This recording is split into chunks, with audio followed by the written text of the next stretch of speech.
welcome. I'm Rob Moir from the Ocean River Institute, and with me today... I'm Mathieu. I go to Tufts University. I'm Sabrina Machtay. I go to Brandeis University. I'm Owens. I also go to Tufts University. And we're talking about slowing water down and keeping it in our communities and all the benefits that occur when we have moisture ground and for the future and stuff. So Morgan, take it away. All right. So I'm going to start by talking about water, because water is an incredibly important climate regulator on Earth, and it really regulates temperatures. As the blue planet has a significant amount of water in the ocean as well as in the atmosphere, and this is very important for its ability to maintain temperatures in a nice buffered zone that we live in, called planet Earth. So water has a few special properties which make it a very important climate regulator. First of all, water buffers climate extremes because it has high specific heat capacity. And that means it takes a lot of heat energy to change the temperature of water. So it takes a lot of energy in order to have water go up 1 degree. And this provides an environmental buffer. So, when lots of energy and heat is coming in from the sun, water vapor in the atmosphere is able to sort of take in a lot of that energy and without significantly heating up the temperature. And without this effect, temperatures could be 68 degrees Fahrenheit hotter on Earth. So big changes. So that's really important. Another important aspect of water is its sort of heating and cooling properties when it condenses and evaporates, and especially in a more sort of microclimate way. This is really important when you think about plants, because plants in the morning, just before dawn, when the climate is at its coldest, they open pores and release water vapors, which condense in the cold air into liquid. And when water condenses like that into liquid, it releases heat. And so that allows sort of that climate at the coldest part of the day to sort of be warmed up and prepared for the day, and not be, be too cold, sort of buffers it. And then on the other hand, in the heat of the day, in the very hottest part of the day, plants will open their pores and release some liquid water, which will evaporate in this heat. And in the opposite effect, when water evaporates, it actually cools the area around it. It sort of absorbs heat. So this allows areas to have just temperatures buffered when they have a lot of trees and plants around that are able to have this effect. And then another final important aspect of water for our climate is that it's actually a greenhouse gas, and in fact our most prevalent one in our atmosphere.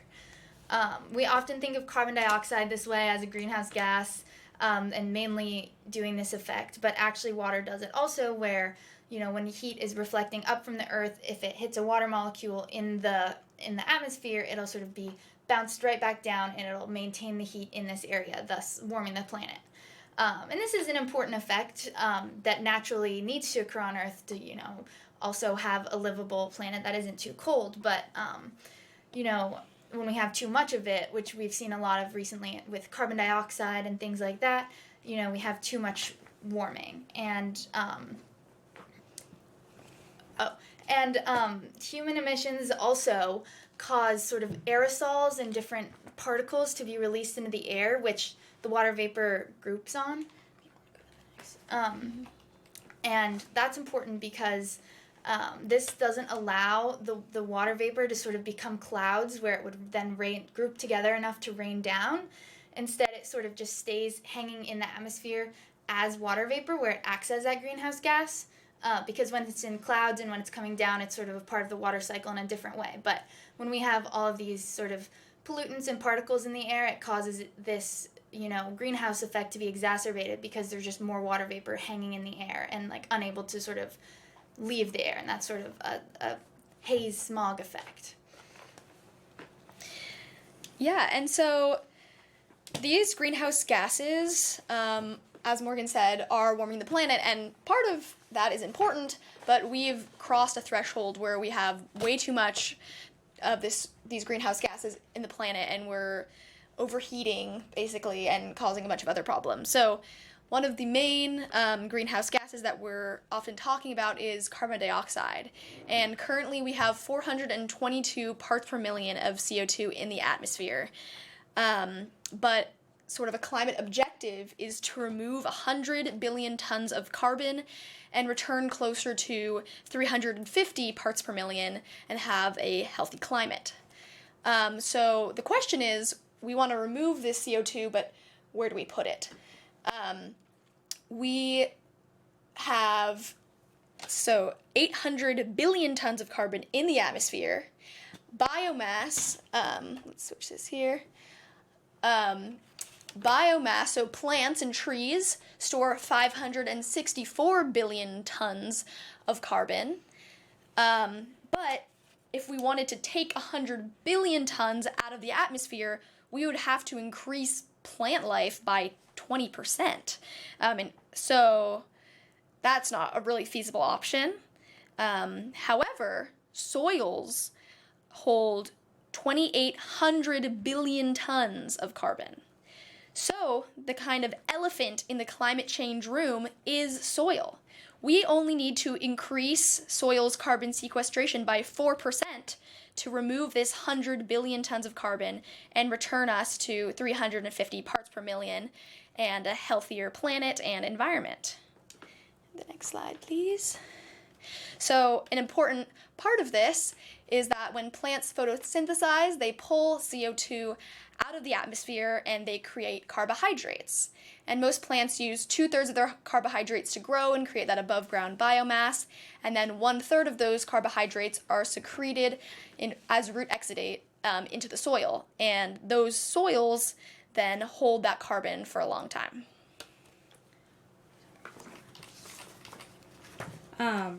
So in addition to the importance of soil, we also want to stress the effects of re-radiation and cloud cover.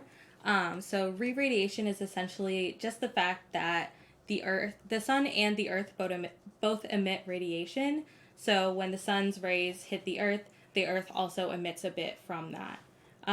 So the sun emits shortwave radiation and the earth reflects the energy as longwave radiation.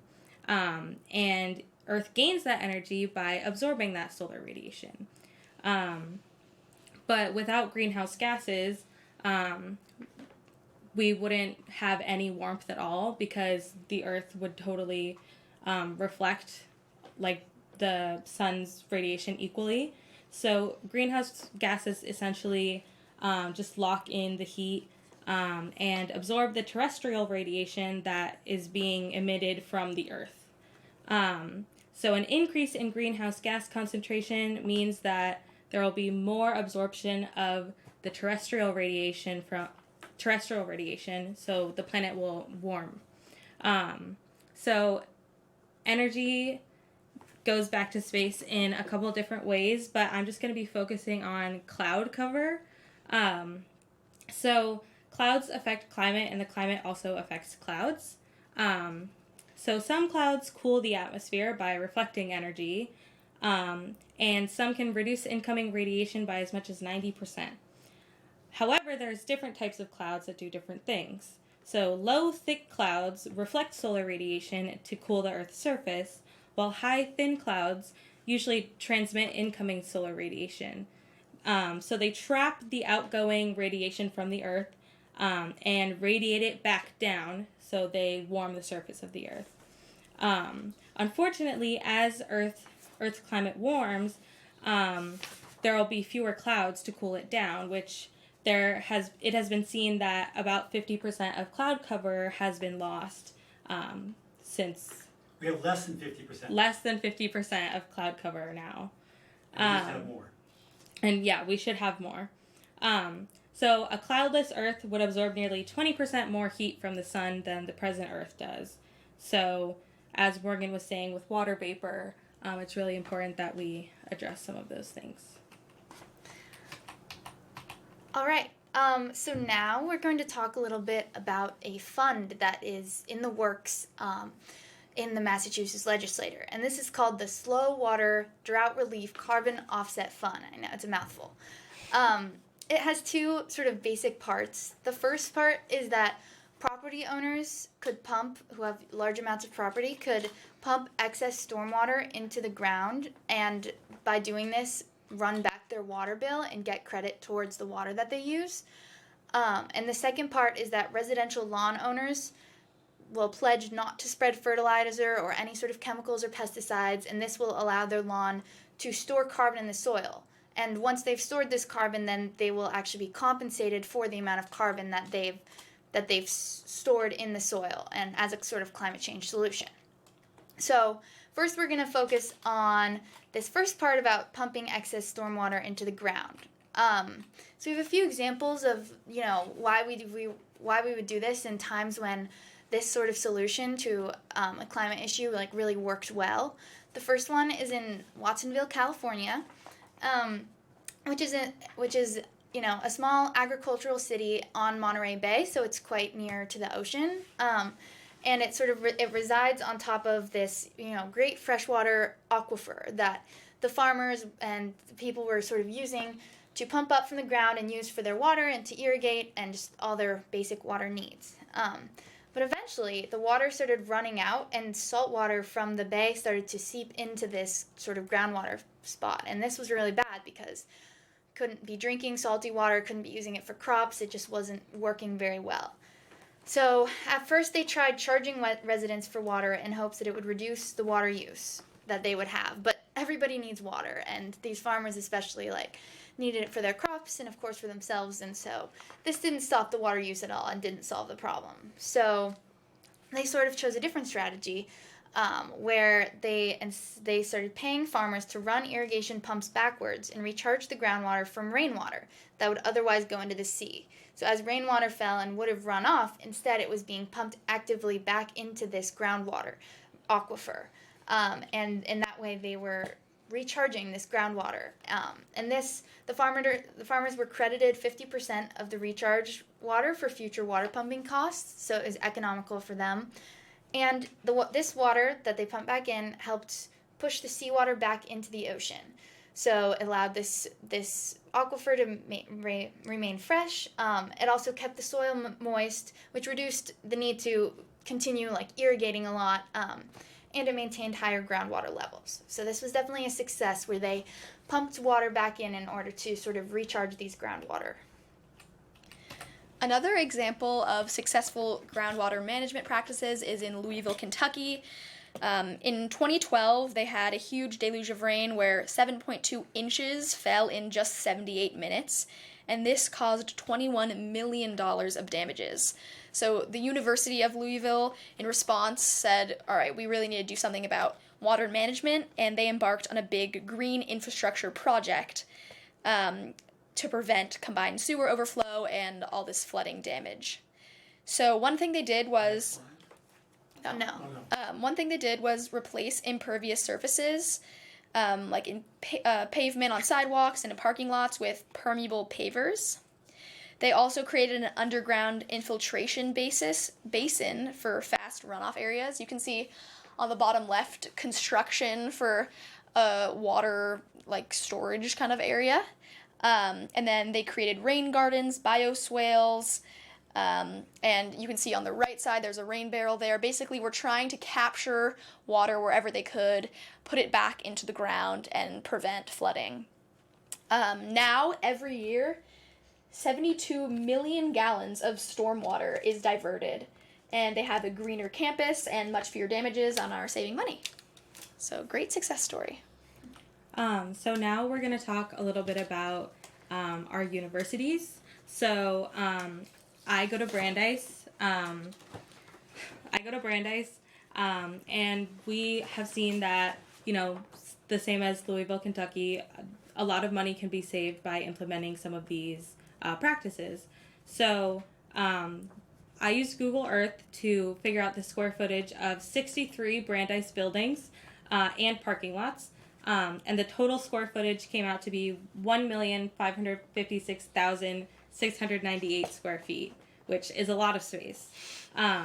In Waltham, we get on average 48 inches of rain a year. And if all of that measured rain was put into the ground, that would be 6.3 million cubic feet of water. So we talked to Waltham's water department to figure out how much money Brandeis could actually save by putting that water into the ground and getting it taken off of their bill, which would be $777,565 a year. So this would justify a lot of the costs of buying and installing metered pumps and for, treating the water that is put within parking lots before it goes into the ground. And then I go to Tufts University along with Morgan, and we embarked on a similar experiment trying to figure out, okay, where are the impermeable surfaces around campus where usually water just runs off and is not able to naturally absorb and infiltrate back into the groundwater system. So I also have some examples of, here's the map of Tufts campus with my crazy pink drawings of everywhere that I mapped out on Google Earth as well. You can see the spreadsheet on the right-hand side with different building names and numbers, and then the square footage when you trace around the outside. So it's just like the footprint of where the rain would fall on the buildings. Also looked at some parking lots, which, as Sabrina said, might need some different water treatment practices before it's pumped back into the ground. I measured 58 major buildings and parking lots around Tufts campus for a total of 1,355,700 square feet of impervious surfaces. We did some similar math. Tufts gets around 4 feet of rain per year, so multiplying that by the square feet of impervious surfaces is 5,422,800 cubic feet of water. So we used the same Waltham water rates actually this time. We calculated almost $700,000 of water. And if folks were given even a 50% credit off of their water bill, they would save $350,000. So it's offsetting the cost of installing those pumps.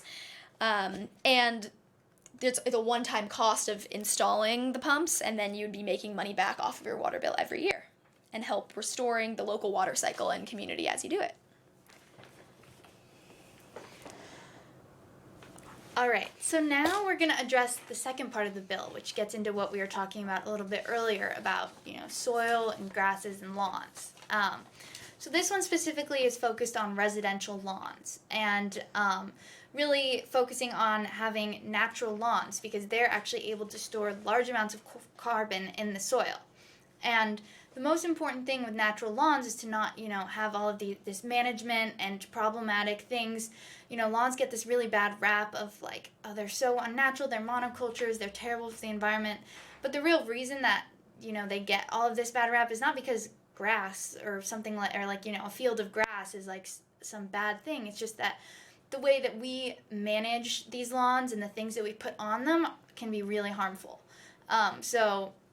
So basically, this part of the fund would be reimbursing people for not using these negative practices. And probably definitely the most important of these negative practices to not have happen is not using, quick release fertilizer. There's a lot of problems with this fertilizer. The first problem is that it's just completely unnecessary on an established lawn. It won't help the grass grow better, and in fact, instead, it will just keep the roots of the grass up on the surface because that's where all the nutrients are coming from. And this makes the grass a lot less resilient because it's only getting all of its nutrients and water and everything it gets from its roots sort of at this very top area in this fertilizer. But, if you don't have this fertilizer, the grass is able to really put its roots down deep and connect with the soil and get its nutrients from the soil and its water much deeper and in a much more resilient way. And another issue with fertilizer is that it has chemicals in it. It often has pesticides and fertilizers in them, or pesticides and herbicides, which kill other plants that would be in the grass, which, is one reason why we think of it as a monoculture, because naturally lots of little plants grow within grass. And it also kills a lot of important soil microorganisms that really help keep the soil healthy, keep the nutrients cycling, and support the grass in its natural growth. And also help to store carbon in this healthy soil. So the last problem with fertilizer is that it often runs off into lakes and streams and pollutes them with nutrients that cause harmful algal blooms.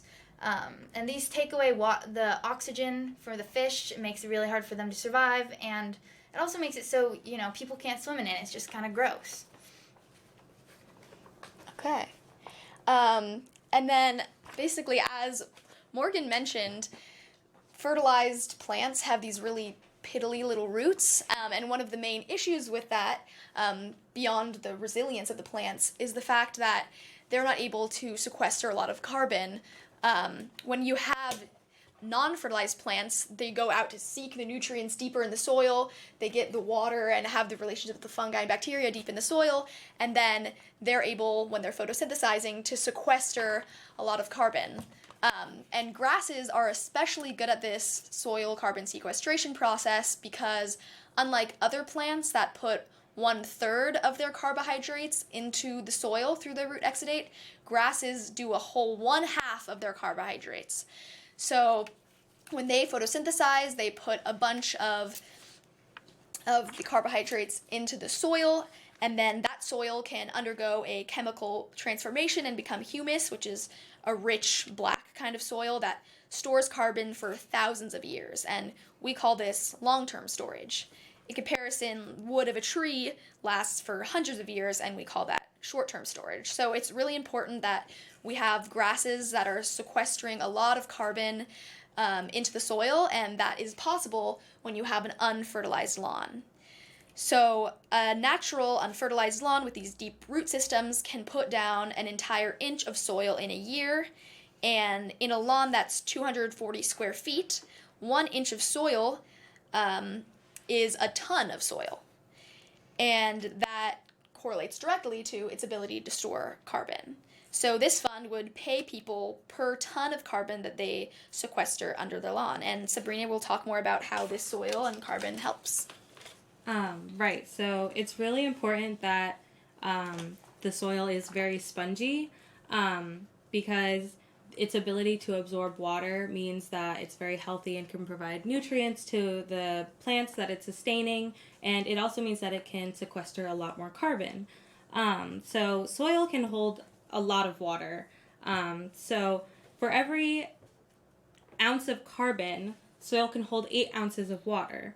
And also, 4 inches of soil can swell to hold 7 inches of water.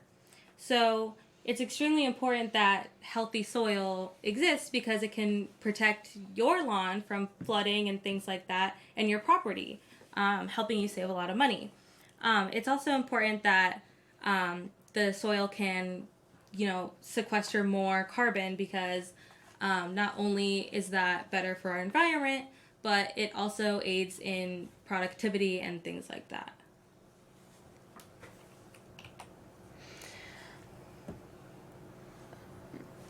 All right, so that's the Slow Water Fund for you. It would pump water into the ground and build soil under our lawns. And it has some really big benefits, as we've talked about in a lot of these. There's sort of more resilience during droughts as our aquifers and groundwater is recharged by this water pumping into the ground and naturally through, soaking into soil. It makes it so that, our grass can stay green longer, our rivers can flow for longer, and we just have more water in our system because it's been stored instead of just running off into the ocean or, into areas where it can't really be accessed as well. We also have less need to water plants during dry periods. Kind of the same idea with this healthy soil as it holds on to it for a long time, and as the plant's roots are able to go deep and really, find that water. We just don't need as much watering, which, is always important. There's less flood damages, erosion, and sedimentation during extreme weather events or deluges. As climate change is going on, we're seeing more and more of these sort of extreme weather events, lots of water. I mean, we even had one this weekend here. And, there's a lot of possible flood damages. There's crazy stuff going on in Vermont. Like, there's all of this, negatives too when we have too much impervious surfaces that can't absorb water and we don't provide a way for the water to sort of soak into the ground or to be pumped into the ground if soaking into something like soil or a more permeable surface isn't feasible. We also have more water in our cold stream rivers during dry periods. Same thing, our aquifers are really what feed those rivers during the summer, or when, not always during the summer when there lacks rain, but just in general when there isn't rain. And that's really important to keep our rivers sort of recharged. And also a reduction in sea level rise. I mean, if you think about it, if all this water is running off, where is it ultimately going? It's going into the ocean. And, sea level rise is a big concern with climate change for a lot of reasons. But one of them is that we're not keeping and storing this fresh water in our freshwater systems. And instead we're just allowing it to run off. And so this will allow sort of to reduce this impact of sea level rise. So overall, the Slow Water Fund and its different components provide quality of life improvements and will have more green vegetation, overall having more nature and happier people in neighborhoods.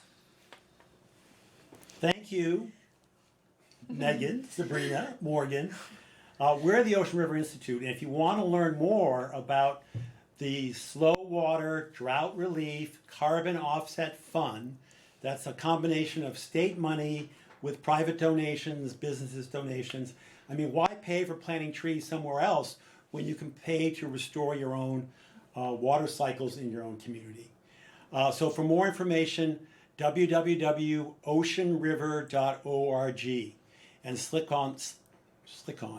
click on the Slow Water button, and please take a moment to read through stuff, and then click on the comment button, because we're collecting support signatures, but what's really interesting to decision makers are the comments that people are putting in. Mm-hmm. So please take a moment for that. It would really help. Thank you for watching this episode of What We Should Know. And I hope all of you will take care of yourselves and then take some time to take some care of this planet of ours. Thanks. Awesome. Thank you. Yeah. Okay, so that's a wrap. So we got this piece of that was really tight, and at one point I was trying to tell you, Megan, to look more at the camera. Instead, they put up the next graphic, and it's we like seeing your face. You guys are very dynamic talking. And another point, I was saying, next slides. I thought you had 2 slides for Louisville, Kentucky. No worries. But you guys totally aced it. So while I talk to people here, I'd like you guys to put together a slide. Oh yeah, what's that doing up there? Oops, you can put your head more. There we go. Oh yeah. Well, that was just closing the show down. I see. That was good. That was behind the scenes talk. We didn't want to show them behind the scenes. Yeah, we've still got some time. So I'd like you guys to make a slide that is like a 3-square box with Tufts and Brandeis, and then total square feet, and then what's the next number? Total number of volume of water, cubic feet, and then dollar amount. Okay. So it's really exciting. I just got off the phone a few hours ago. We called both Somerville. Who's going to work on that? Can someone work on the graphic? Oh, Putting those things there? Or? do you want us to sit here? Or? Yeah, no, I want you to sit right here. Okay. And, We should pull it up on the you want to put up on your own computer? Our own Okay. computer's a little easier. Yeah, go ahead. That's a great idea. and then you can talk to the people. Yeah, that's okay. I forgot that you have your own computers. It's much easier. So, Yeah, here. Do you want a seat? You can. yeah, I do. Give you a break.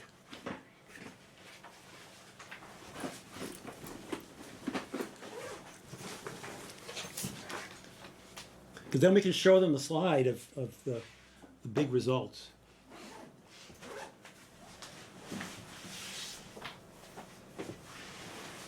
So it's a little closer of me.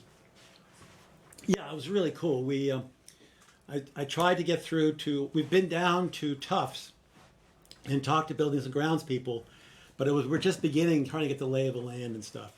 And they were not available today. But Waltham picked right up and helped me go. It's all a tiered water system. So it's this much for the first million, and then it's that much for the next, and magic numbers. But what I learned, no surprise, water is more expensive in Somerville and Waltham than it is out in Watsonville. And there, they are paying only 50%. They're getting 50% back on their water bills. And the thinking behind that is that when they pump the water in the ground, the water spreads out so that it's no longer, 50% is not available to the farmer to draw up again, which is how it came with that number. But I think we have some room in the legislature here to strike a balance so that you get enough money back to justify the expenditures without breaking the bank of having to raise, $770,000 just for Brandeis to be pumping all the water back in the ground. Of course, when it's in the ground, we all benefit. So there's, benefits of not having that rapidly flowing water going down streets and knocking out bridges and stuff, if we can catch it in various casement basements. And there are benefits to having the water in the ground because then the plants are healthier. And healthier plants will photosynthesize more and draw down more carbon dioxide. So this is a positive feedback loop. So that's one side of it. I lost my train of thought the other side of it. You guys are cracking up too. Sorry. So that's been really interesting. And then we've been going out into communities and tabling and getting people interested in this. And we're finding that it's very easy. Well, it's impossible to outlaw putting fertilizers on the on your lawns because you just can't. Well, they tried that, and so Falmouth, Massachusetts, a Long Pond, I think it's Long Pond or a Little Pond, is a pond right off of Nantucket Sound, and striped bass swam in there after bait fish, and they swam into an ocean dead zone to a hypoxic, harmful algal bloom, and 16 striped bass were found dead on the shore, and one horseshoe crab. And luckily, the one of the employees of the sewage treatment plant lived there and said, no, that's not sewage we're smelling, that's fish. And so they found the fish, and they said, look, this is the problem of fertilizer coming down off the lawn, because the lawns are stretching down to the waterfront. So they banned the fertilizer.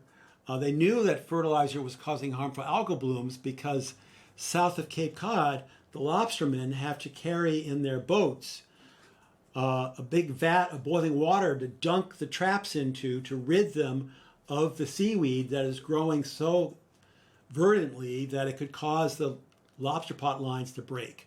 So they were cursing those lawns that were polluting the waters. And because much of it gets washed off because quick release fertilizer, because the roots are down low and they are actively fused with fungi. So the mycorrhizal network, you can't tell, mycorrhizae means fungal root symbiosis. You can't tell where the fungus begins and the root ends. And the fungus, protects the root from drying out too fast and helps it modulate. So there's no way that the fertilizer that the plants are taking in, those nutrients, are going to be washing into your water. So lawns don't pollute unless you put fertilizer on them. So in Falmouth, they passed this law, no fertilizing. And then the industry came back and went to the Attorney General and said, hey, Falmouth doesn't know the science as well as the Mass Department of Agriculture does, so they can't make those kinds of ordinances. And so the AG said, well, that's true. And so they struck down the ordinance and told Falmouth, if you do this, if you don't fertilize, your grass will die. Well, fortunately, Falmouth had as their state senator, Therese Murray, who was president of the Senate.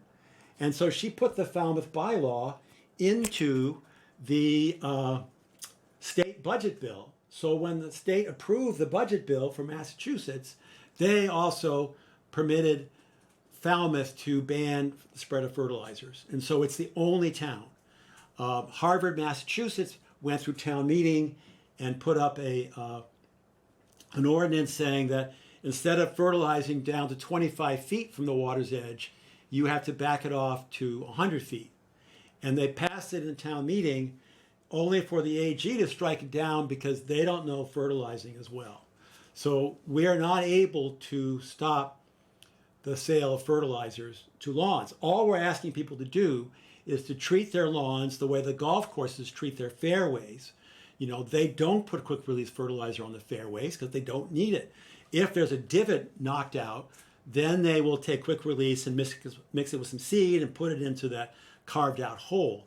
But the whole thing about quick release fertilizers is a scam that the fertilizer companies are pulling on residential lawn owners, telling them that it's the growing season, it's the spring, let us look under your turf to prepare your lawn for the growing and stuff.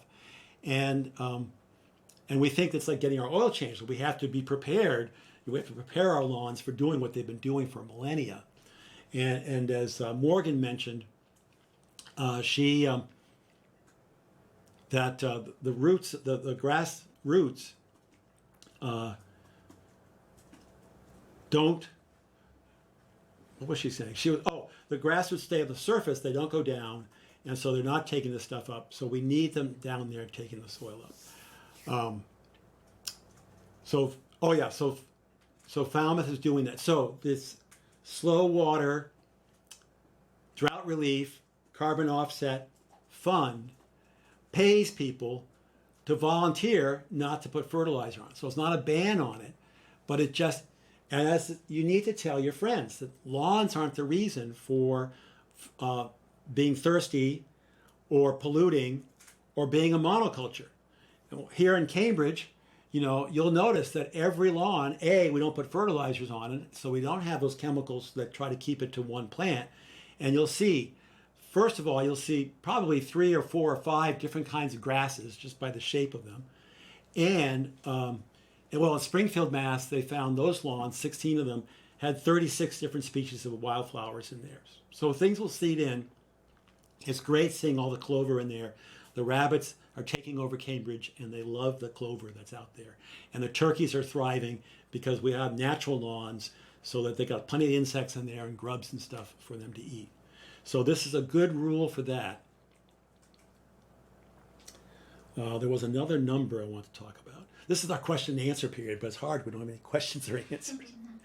So how's it going, guys? Did you get a graphic of that? Yeah. I'm just adding one more thing that I just found of a quick Google search.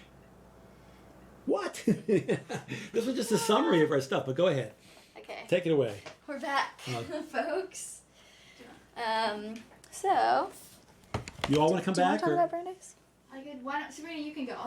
I'll let you stay because I don't know. I wasn't super. Okay. Okay. All right. Okay. Yeah, come on back in the picture at least. Okay. Oh, sorry. Ooh, ow. Okay. 2 minutes. Okay, so we made that little summation slide really quick.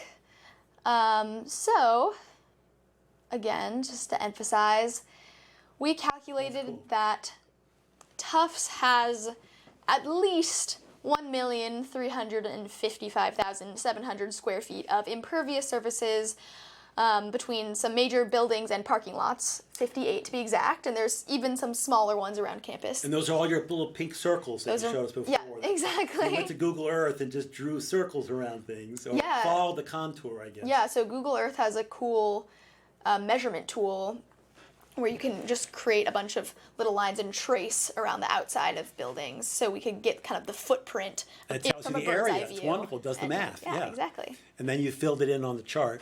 Right. And then you totaled it up, and you got 1.3 million, basically, Right. square foot of surfaces. Take it away. Then what happens? So then you multiply that by the fact that Tufts gets around 4 feet of rain per year. So Let me interrupt you again. That was really cool. I looked it up, and it said 48 inches. Uh-huh. And because we're measuring in feet, you can't put it in as 48 inches. Right. So I didn't have to do 4 point anything. It's exactly 4 feet. a very easy conversion from 48 inches to 4 feet. So you're multiplying that number of square feet of impervious surfaces by the amount of rain per year, and we end up with 5,422,800 cubic feet of rain per year that we could pump under these impervious surfaces. Based on the water rates, we calculated that's about $669,300 for all of that water. And we're thinking even a 50% credit off of your water bill for that amount of water it's saving you over $300,000 at either of these Right, and the institutions. 50% is what they're getting in Watsonville. Right. And the reasoning there was that when they pump the water in, it spreads out, so they can only pull back 50% of what they put in. But you're right, we got some wiggle room there. Yeah. Do you want to tell us about Brandeis? Yeah, so at Brandeis, I measured 63 buildings and other spaces like parking lots. I also measured our tennis courts, and I found that there were about 1.5 million square feet of impervious surfaces. There's also 488 inches of rain, or 4 feet per year. And after doing the math, I found that there were 6.3 million cubic feet of water. So yeah. And then when we talked to the...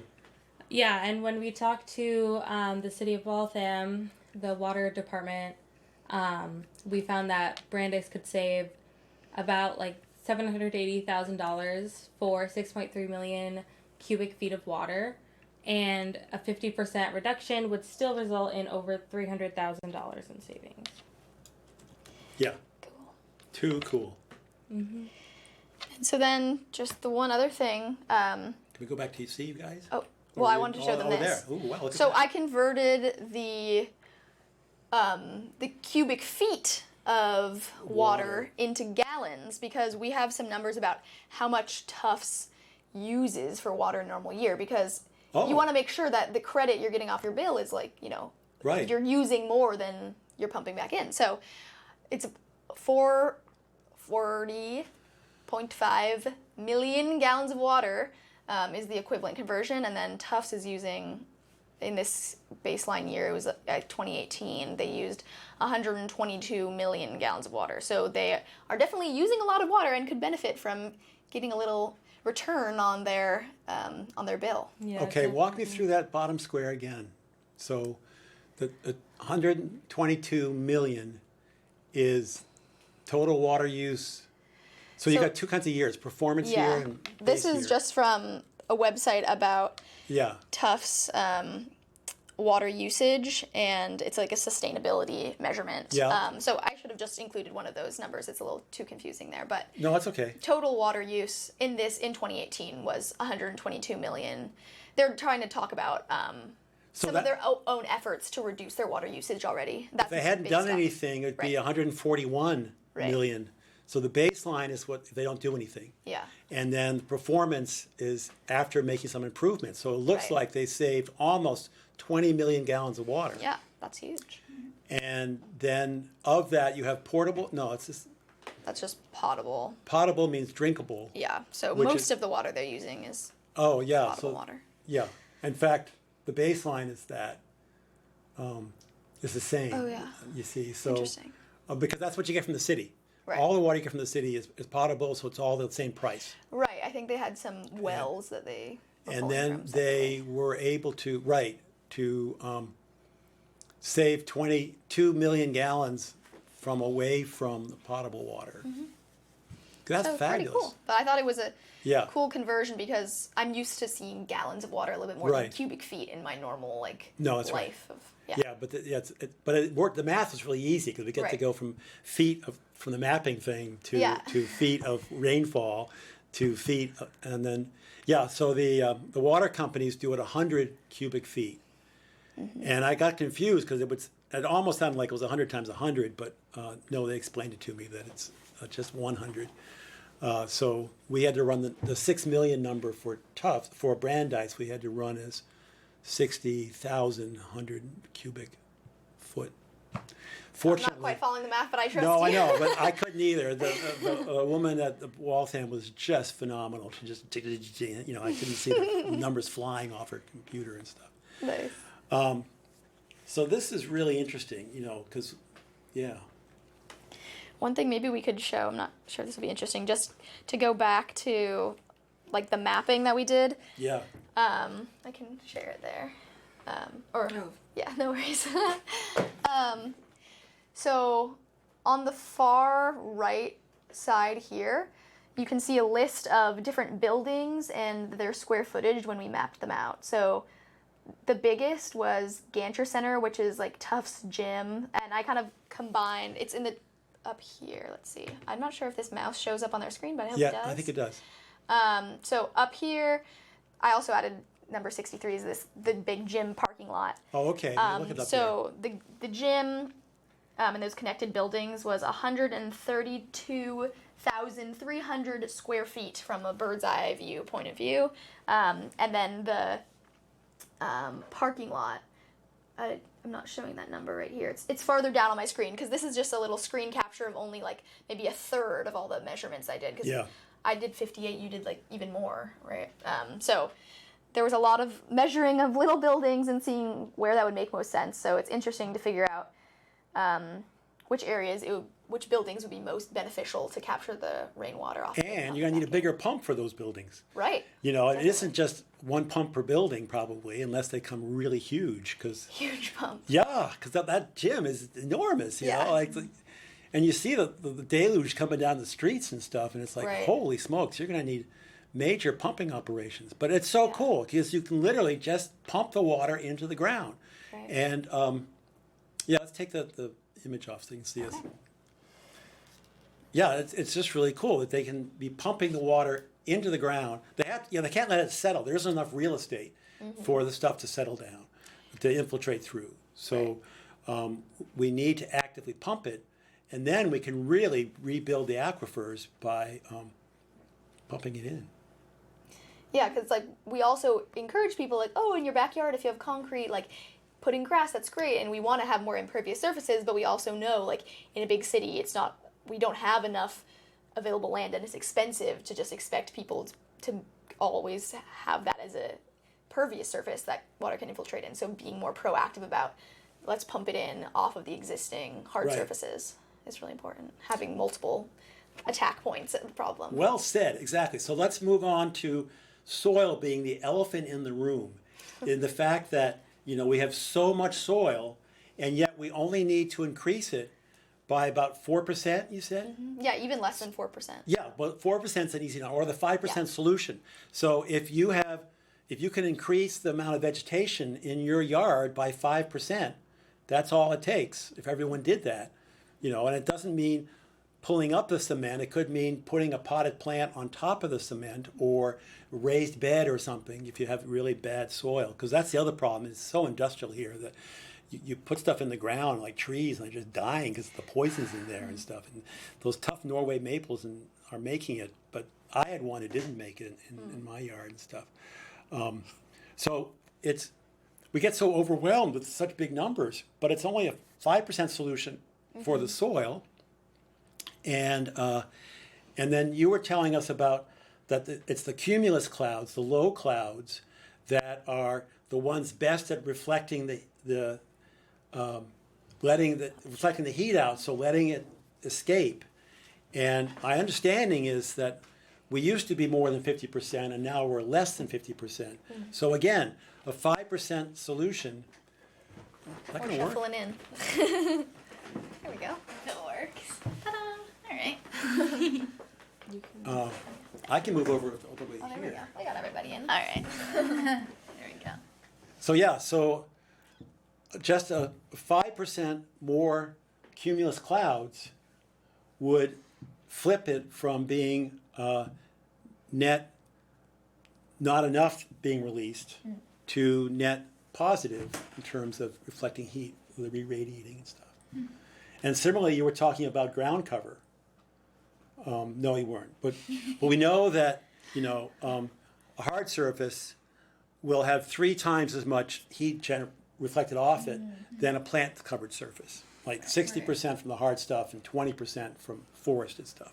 So again, anytime you're doing when you take a piece of cement or your front steps or something and you put plants on top of it, you are increasing the carbon drawdown and you are decreasing the amount of heat that's being bounced back out that's then caught up in that. So we want to keep Yeah, somehow.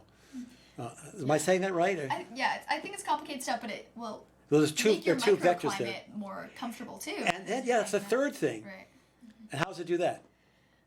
Morgan was talking about this Yeah. earlier about the ways that plants release water as liquid or vapor form, and then condensing or evaporating the water either releases heat or absorbs heat. So then, like, it kind of offsets the cold and hot temperatures. Exactly. So when you're walking down the sidewalk here in Central Square, it's really hot out there. And so you seek the shade of the awnings and stuff, but you find when you're under a big tree, and they're not that big trees here, but other places they have these big beech trees and stuff, it's noticeably cooler under the shade of a tree than under the shade of an awning. Mm-hmm.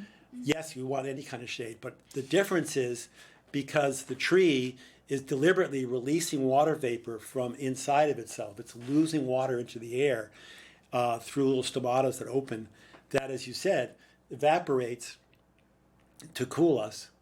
And then conversely, it's out there putting out at the coldest time of night or just before dawn, it's releasing water to condense to start the warming process. It's just cool.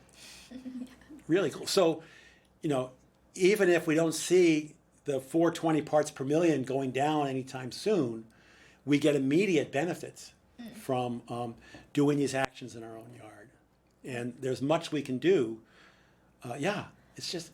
It's really encouraging that we don't have to have huge solutions. We don't have to all run out and buy new cars. Instead, we need to try to reduce our carbon footprint. Just walk a little less. Or all those little things you can do, they make a difference. Walk a little more. Oh, that's a good idea.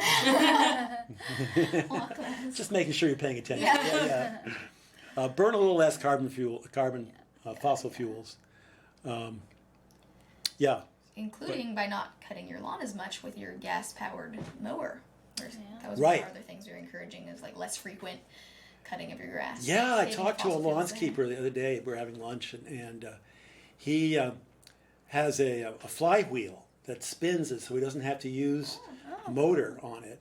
Cool. And then, the trick is you want the grass to get up to 4 inches, and then you can cut it. But you keep the bar at 4 inches high, and you want to leave the cuttings on the grass. And but if you wait until it's 8 inches high, then you're going to have too much fiber kicking around, and grass is really hard to break down. So that's why animals walk on their toenails, is so they have choppers to break up the grass, to start the process. And then you were looking at springtails, which are these insects that are good at further cutting the fibers and stuff. So you don't want to have, at the end of the year, a lot of dead grass lying around, because it's going to oxidate and release carbon back into the atmosphere. What you want to be doing is cutting it, every 2, 3, or 4 weeks, and getting it cycling back in to feed more, because that's, sunlight is the only source of for the carbohydrates that are going to feed the soil is sunlight. So we need to, the plants need to keep that circulating, the vegetation. Anything else, Sarah? I don't know. I don't think so. So it was so cool being at the Medford's Farmers Market. We were set up there from like 3 to 7. And what you like best about that? I thought it was awesome that so many people from different environmental organizations around the community showed up for the farmers market. We would be telling people about our spiel, and they're like, "Oh, well, I actually work at the EPA, or I work at this other community organization," and it was really cool to kind of make those connections in real time, because I've just been having a lot of Zoom meetings and things lately, so it was nice to be outdoors and seeing people and supporting the local enterprise. And Regina from the EPA is a Tufts graduate, so that was fun too. She almost was an Ocean River Institute intern, except the EPA snarfed her away. And the rest is history, and that was too long ago. Something you remember about Medford that was fun? Yeah, I mean, I just thought there was such a great community. Like, I really enjoyed, seeing those little ways. And all, there were just kids running around and playing, and the parents knew each other, and it was just, really lovely to see those like community events. And I feel like at college sometimes you're like, you have a community, but it's all like people within like 2 years of your age. So it's nice to just see like, you know, families and different ages and everybody sort of like mixing and being together, and then, you know, getting some good food. And a lot of people were really interested and receptive to what we had to say, or at least just wanted a sticker for their kids. But but yeah, I felt like it was very like well received, and people were generally very much like, yes, like I try to do what I can. And it's like very encouraging to just like talk to people who, you know, are also value this and care about it and are doing their best to, you know, better the environment. So The stickers were popular. yeah, they were. It was fun seeing. Yeah, I thought it was really fun that there were some other like environmentally focused groups there, like Friends of the Fells, and also like a composting service as well. I thought that was really interesting that like so many environmentally like focused people were there. It was fun seeing the stickers start spreading around. Other people would see them and stuff. And we have the little stickers. Then we made some big ones, like 6 inches, I think. That was for like people could have on their lawn or something. But there were a lot of people who went for the big ones. I was surprised. Little kid, big sticker, you know. That was fun. And then when we did it in Davis Square, we had a lot of Tufts people coming by. That was fun. Yeah, I think we have about 30 seconds. Oh, we do have 30 seconds. So you're going to be doing it in the Fells. You're leading a walk. Oh yeah. When is that? August 1st. August 1st. So visit the Friends of the Fells and check out the August 1st walk with Morgan and Sabrina. Megan will have flown the coop by then. But yeah, so that's it for today. Thank you once again for, thank you guys. Yeah. Thanks for watching. Thank you. All right. Bingo. All right. Wasn't that fun? There we go. Yay. Oh, you need to close the computer.